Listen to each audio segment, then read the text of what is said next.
अगर आप direct click करके इस बॉक्स पर, इस पेज पर पूरे पर आ सकते हैं। अब सबसे पहले बात कर लेते हैं आपको क्या करना है।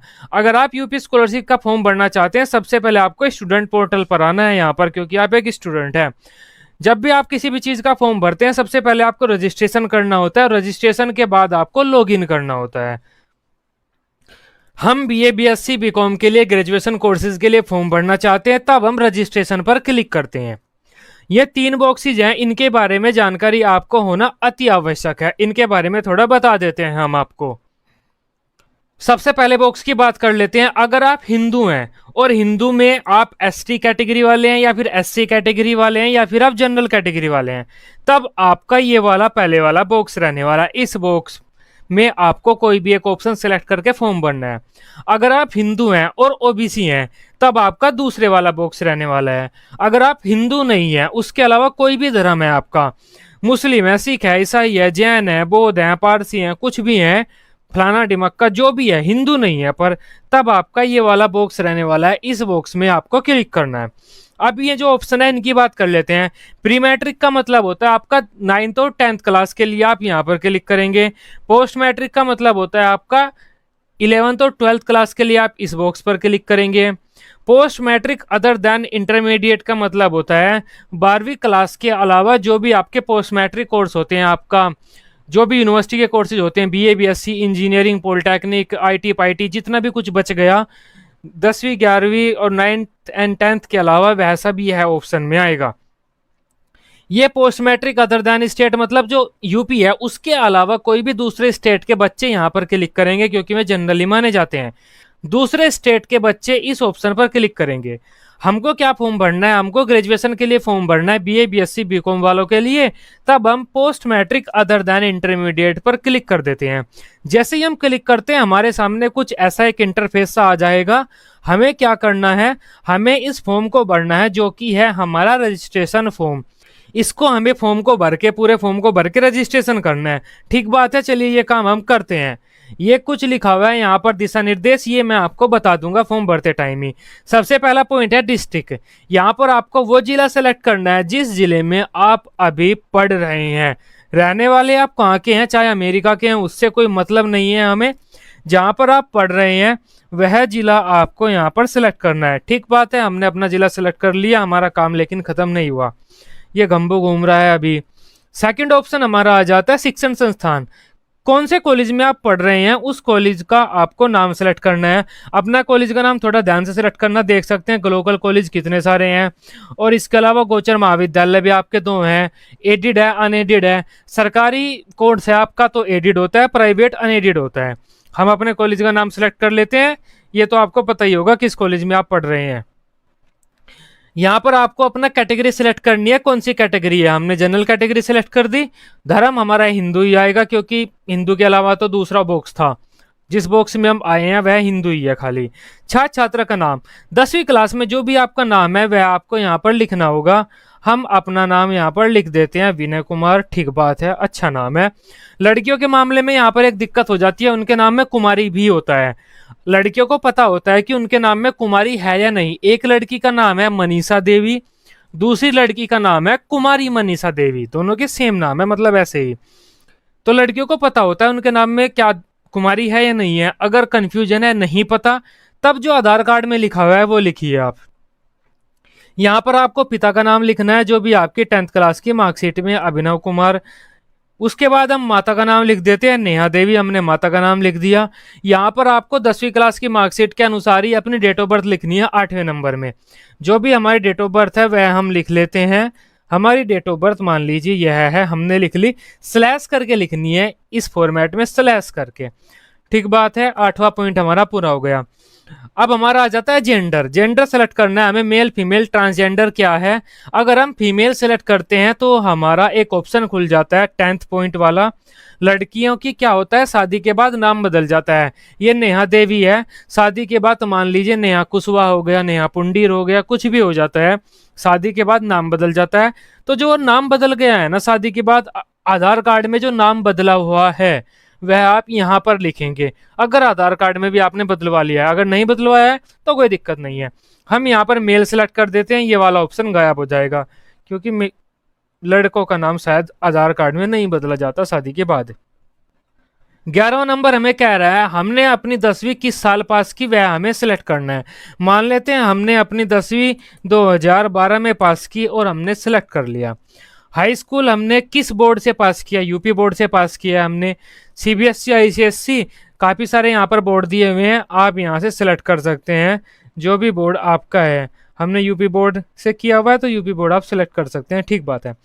अब यूपी बोर्ड में आपका जो रोल नंबर था वह आपको यहाँ से सेलेक्ट कर लेना है, भर लेना है। हमने अपना यूपी बोर्ड का रोल नंबर यहाँ पर 13 नंबर में भर लिया। 14 नंबर बात कर रहा है हमारे कॉलेज का क्या नाम था। यूपी बोर्ड से हमने अपनी 10वीं क्लास पास की है, किस स्कूल से की है हमने अपने 10वीं क्लास पास, वह हमें 14 नंबर में भरना है। हम अपने कॉलेज का नाम भर लेते हैं यहाँ पर, जो भी हमारा कॉलेज स्कूल था इस बॉक्स में। ये हमारा कॉलेज का नाम पूरा हो गया, कोमा वगैरह लगाने से बचना थोड़ा सा। 15 नंबर कह रहा है अपना मोबाइल नंबर भरिए, हमने अपना मोबाइल नंबर भी भर दिया, ठीक बात है। यह 16 नंबर कह रहा है आपका कोई लैंडलाइन नंबर है तो आप भर सकते हैं, हमारा नहीं है, छोड़ दीजिए। अब 17वां बॉक्स कह रहा है कि आपको अपनी ईमेल आईडी भरनी है, हम यहाँ पर अपनी ईमेल आईडी भी भर लेते हैं। जो ये फ़ोन नंबर है और ये ईमेल आईडी आपको अपनी ही देनी होगी, क्योंकि अगर ये खो गए तो आपका स्कॉलरशिप फॉर्म फंस जाएगा बीच में ही। यहाँ पर आपको एक पासवर्ड बनाना है। पासवर्ड आपको कैसे बनाना है, पासवर्ड आपको कुछ इस तरह का बनाना है।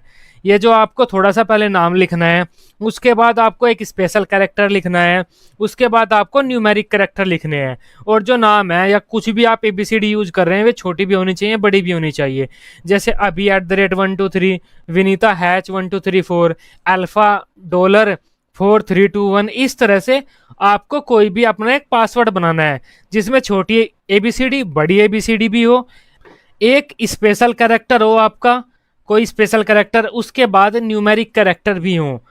टोटल आपका 6, मिनिमम 6 का तो होना चाहिए आपका पासवर्ड, टोटल 6 कैरेक्टर उसमें होने चाहिए, मतलब 6 अल्फ़ाबेट समझ सकते हैं टोटल मिलाकर।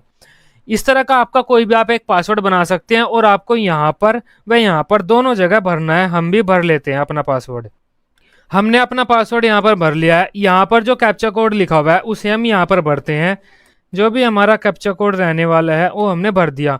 उसके बाद सबमिट बटन पर क्लिक कर देते हैं। हमने सबमिट बटन पर क्लिक किया, सारी डिटेल्स हमने देख ली थी, हमारी सारी डिटेल सही है। आप एक बार डिटेल मैच भी कर सकते हैं। कुछ गलत होता है तो आपका रजिस्ट्रेशन एडिट नहीं होगा। अगर आपके रजिस्ट्रेशन में फॉर्म में कुछ भी गड़बड़ हो गई तब आपको दोबारा रजिस्ट्रेशन ही करना होगा। सेम नंबर पे आप सेम मोबाइल नंबर पे रजिस्ट्रेशन कर सकते हैं दूसरा भी। ये हमारा रजिस्ट्रेशन हो गया है, ये हमारा रजिस्ट्रेशन नंबर है, इसको हम सेव कर देते हैं, सेव कर लेते हैं। सारी डिटेल्स हमारे रजिस्ट्रेशन की यहाँ पर लिखी हुई है। इसे प्रिंट भी कर लेते हैं, प्रिंट करना जरूरी है। हमने ये प्रिंट कर लिया, कहाँ पर कर लिया, डेस्कटॉप पे कर लिया, ठीक है। चलो अब हम दोबारा होम पे चले जाते हैं।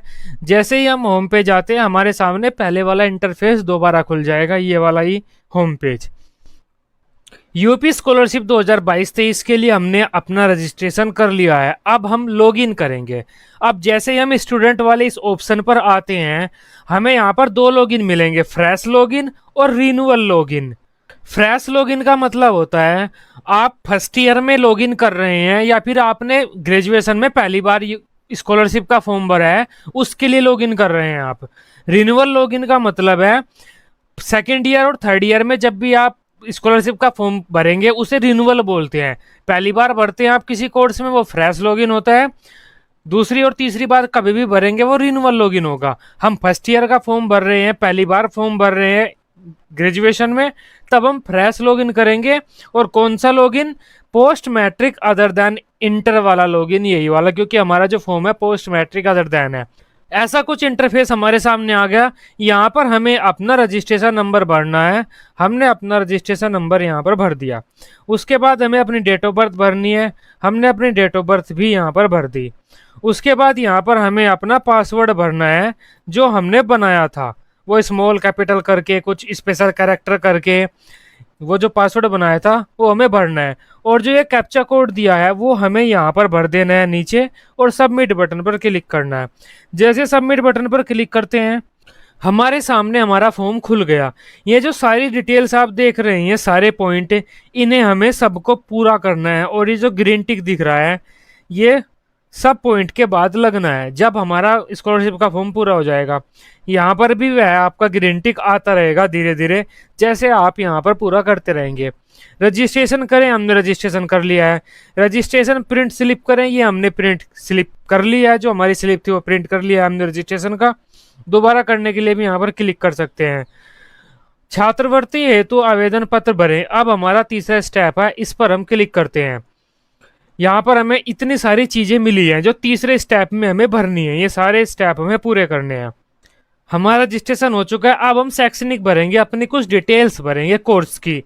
पहला पॉइंट है हमारा पाठ्यक्रम का प्रकार। यहाँ पर हमें दो ऑप्शन मिलेंगे, नियमित, स्ववित्त पोषित।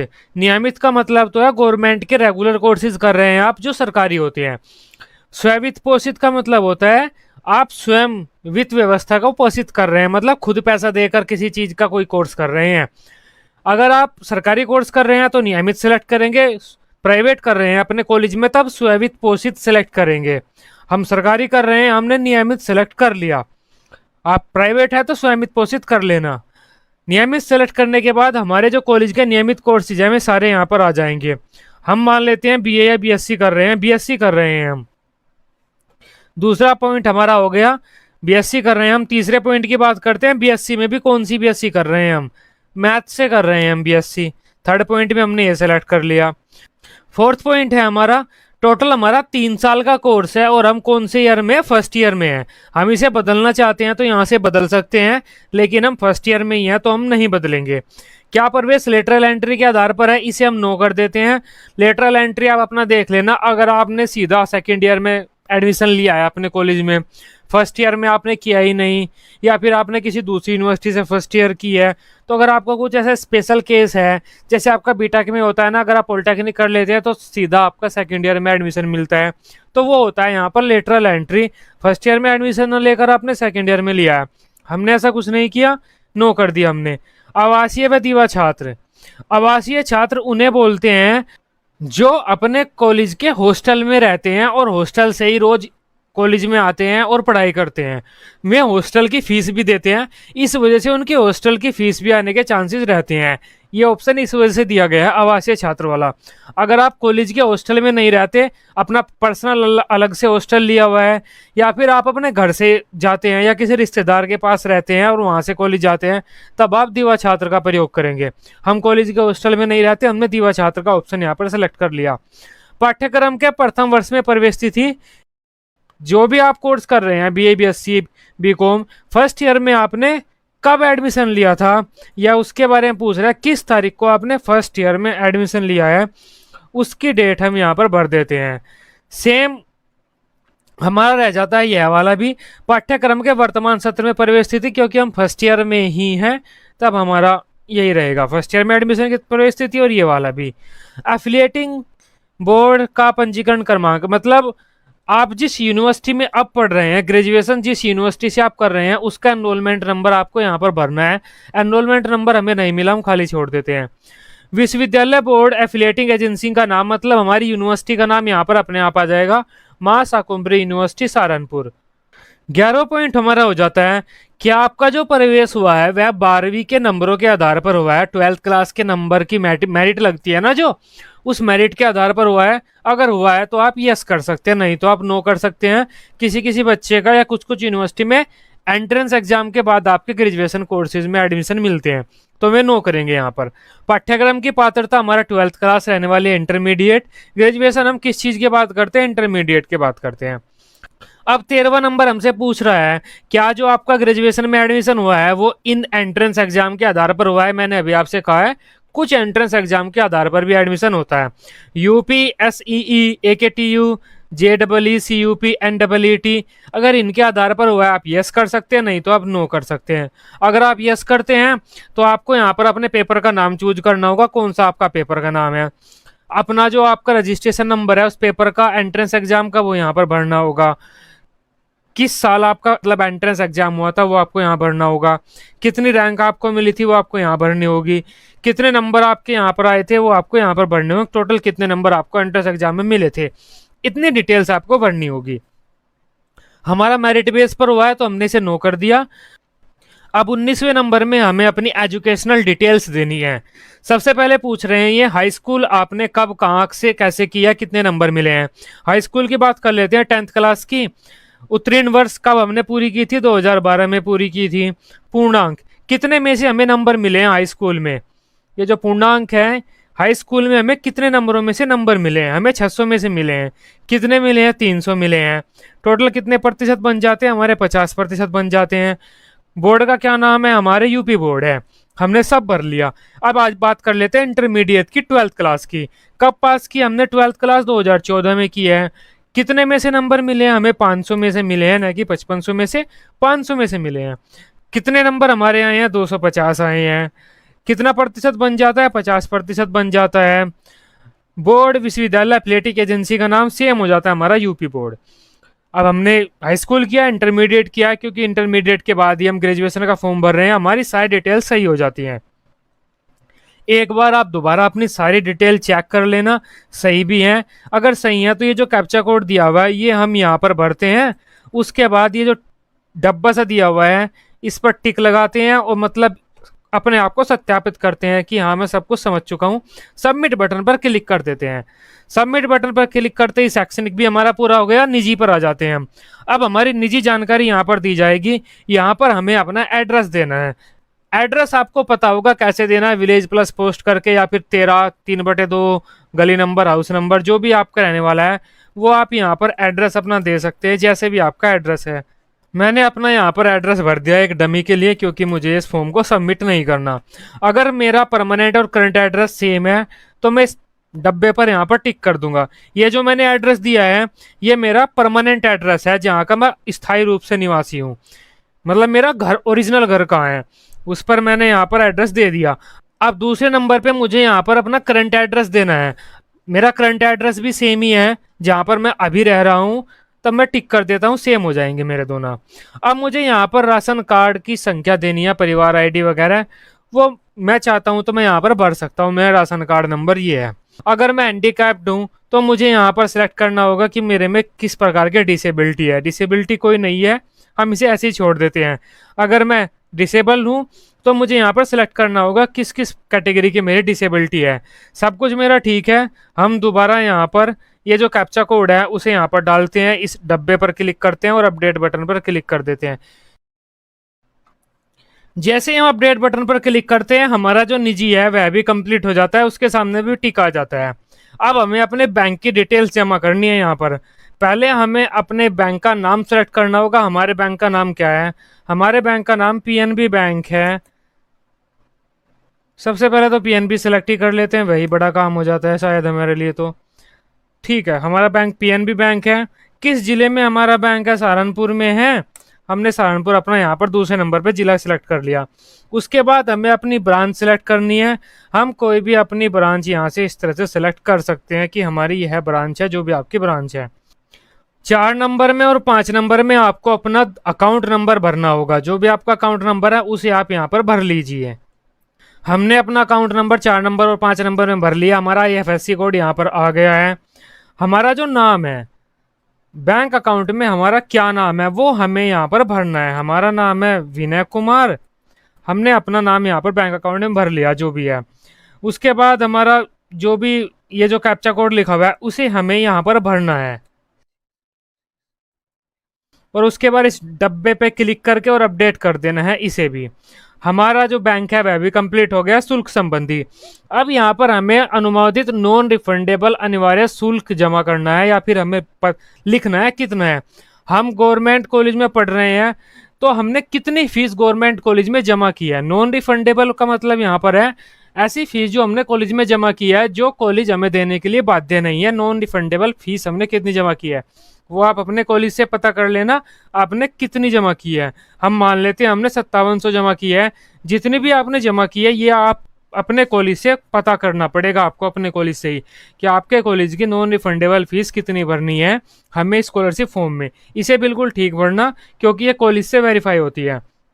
हमने अपनी फीस भर ली और उसके बाद ये जो कैप्चा कोड है इसे यहाँ पर भर लेते हैं और उसके बाद इस डब्बे पे यस करके और अपडेट बटन पर क्लिक करते हैं।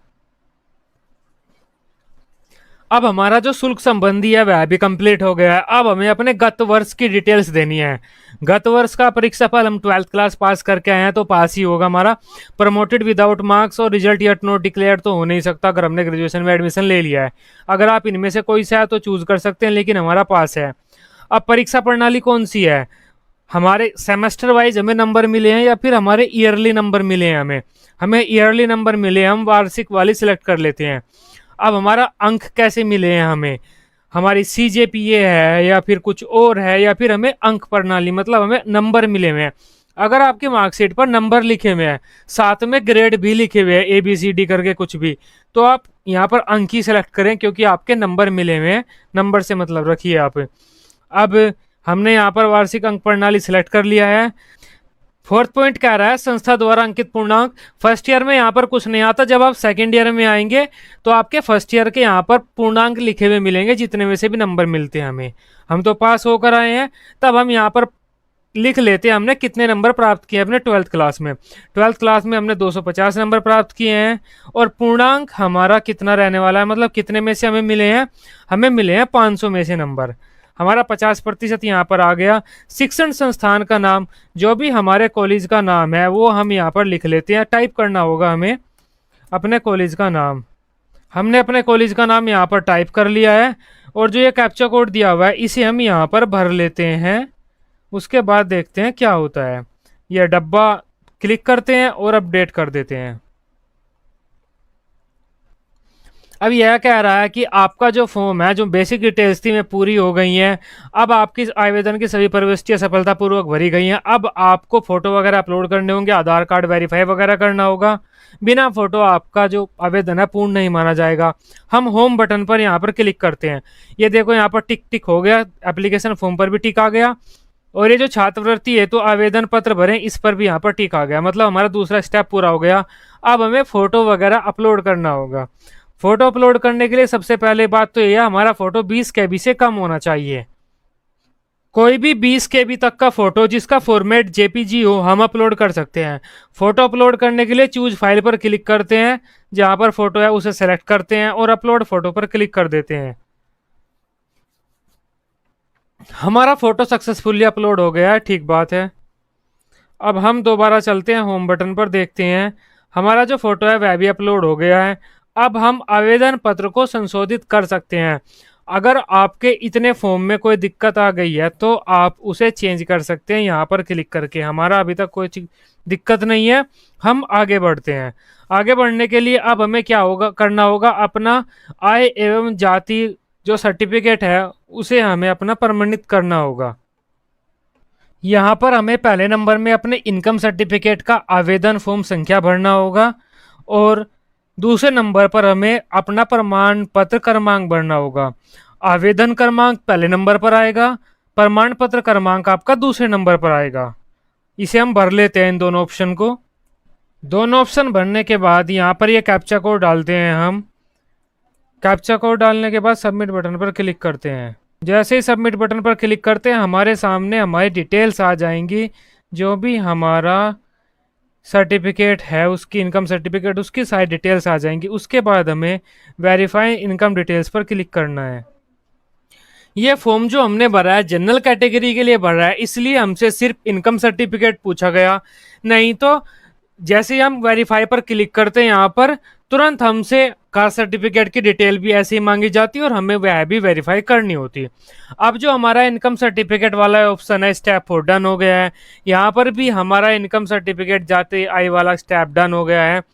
अब हमारा आ जाता है प्रमाणीकरण हेतु आधार नंबर डालें। अब हमें अपना आधार कार्ड वेरीफाई करना है। हमें आधार वेरीफाई करने के लिए सिर्फ 3 ही चांसेस मिलेंगे। 3 हमें चांसेस मिलेंगे हमें डेमोग्राफिक ऑथेंटिकेशन के लिए और 3 चांसेस मिलेंगे हमें OTP ऑथेंटिकेशन के लिए। 2 ऑथेंटिकेशन होते हैं आधार के लिए, दोनों के लिए 3-3 चांसेस हमें मिलते हैं। यहाँ पर हमारी आधार कार्ड की थोड़ी डिटेल्स आएंगी, नाम आएगा, डेट ऑफ बर्थ आएगा यहाँ पर, और यहाँ पर हमें अपने आधार कार्ड का नंबर लिख लेना है। आधार कार्ड का नंबर लिखते हैं हम, उसके बाद देखते हैं क्या होगा। हमने अपने आधार कार्ड का नंबर यहाँ पर भी और यहाँ पर भी लिख दिया। 3-3 चांसेस हमारे पास अभी भी बचे हुए हैं।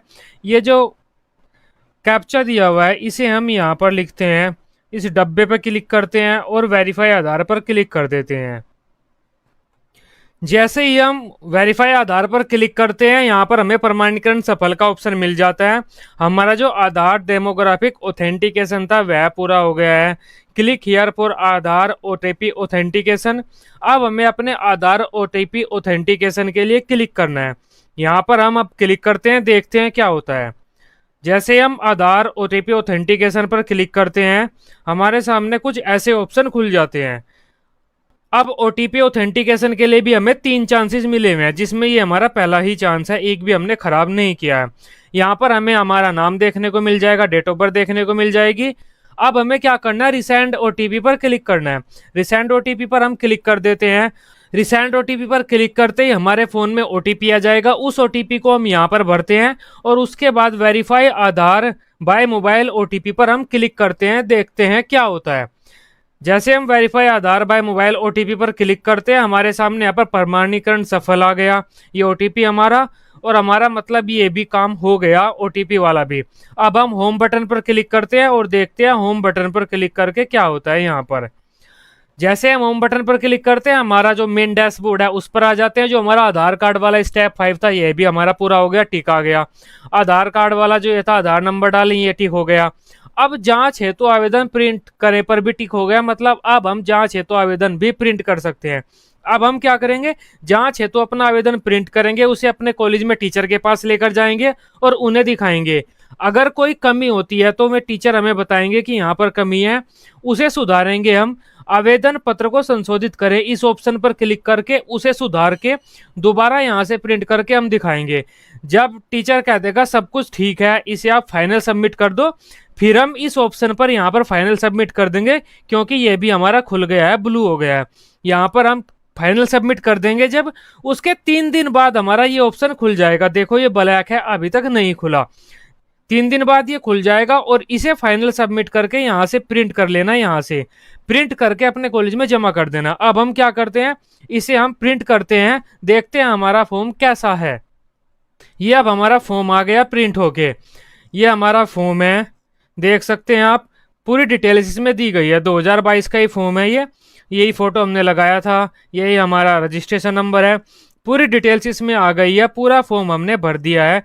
लास्ट तक देख सकते हैं, यहाँ पर आप डेट लिख के साइन करके अपने दे सकते हैं कॉलेज में, जहाँ पे भी आप चेक कराने के लिए कैसे भी देना चाहें। यहाँ पर लिखा हुआ है यह स्वयं जांचने हेतु है, संस्था में जमा करने हेतु नहीं है, दोनों चीजें यहाँ पर लिखी हुई हैं, आप चेक कर सकते हैं। आई होप ये फॉर्म कैसे भरा जाना है, क्या क्या चीजें आपको ध्यान रखनी है, सभी कुछ मैंने क्लियर कर दिया, आपको क्लियर हो गया होगा। कोई डाउट हो आप मुझे कमेंट कर दीजिए, मैं वहां पर आपको आपका रिप्लाई दे दूंगा। वीडियो अच्छी लगी हो आप इसे अपने ग्रुप्स में शेयर कर सकते हैं। इसी तरह से स्कॉलरशिप की कोई भी डिटेल लेने के लिए इस चैनल को सब्सक्राइब कर सकते हैं। Till then bye bye, take care.